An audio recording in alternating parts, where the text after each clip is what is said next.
రైతులకు సరిపడ ఎరువులు విత్తనాలు అందించడంలో ప్రభుత్వం విఫలమైందని మాజీ ఎంపీపీ బాలకిషన్ సర్పంచ్ రఘు ఆరోపించారు. రైతు భరోసా పథకం నిధులను సకాలంలో రైతుల ఖాతాల్లో జమ చేయాలని డిమాండ్ చేశారు. సిద్దిపేట జిల్లా నారాయణరావుపేట మండలం మల్యాల గ్రామ శివారులో నిర్వహించిన మీడియా సమావేశంలో వారు మాట్లాడారు. గత బీఆర్ఎస్ ప్రభుత్వ హయాంలో ఎరువులు విత్తనాల కొరత లేకుండా రైతులకు అందించామని తెలిపారు. ప్రస్తుతం కాంగ్రెస్ ప్రభుత్వం రైతుల సమస్యలను పట్టించుకోవడంలో పూర్తిగా విఫలమైందని విమర్శించారు. రైతుల అవసరాలను దృష్టిలో పెట్టుకుని వెంటనే చర్యలు తీసుకోవాలని ప్రభుత్వాన్ని కోరారు. తెలంగాణ రాష్ట్రంలో రైతులు పడుతున్నటువంటి బాధలు అంతా ఇంత కాదు. ఇప్పుడు వర్షాకాలం వచ్చింది. వర్షాకాలంలో రైతులకు వర్షాలు పడుతున్నాయి కాబట్టి వాళ్ళకు సరిపడు డిఏపి, యూరియా, రకరకాలైనటువంటి వడ్లు కావచ్చు, మక్కలు, రకరకాల విత్తనాలు అందుబాటులో ఉంచేది గత ప్రభుత్వాలు. ఈ ప్రభుత్వం మాటలతోనే గడుపుతుంది టైం తప్ప చేతలు అనేటివి ఎక్కడ జరుగుతలేవు. అదేవిధంగా 6వ నెల వచ్చిందంటే జూన్లో కంపల్సరీ రైతులకు రైతు బంధు పడేది.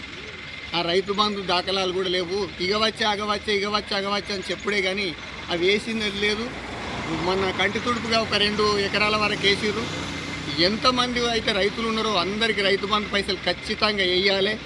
అదేవిధంగా విత్తనాలు సరిపడ విత్తనాలు ఉండాలి, డిఏపి ఉండాలి, యూరియా ఉండాలి. రైతులను ఆదుకోవాలి ప్రభుత్వం. కానీ రైతులను ఇబ్బంది పెడితే రైతు ఏడిసిన రాజ్యము, ఎద్దేడిసిన వ్యవసాయం ఎప్పుడు బాగుపడదు అన్నట్టు ఖచ్చితంగా మీకు కూడా ఈ ప్రజల క్షేత్రంలో మీకు తగిన మూల్యం చెల్లించుకుంటారు.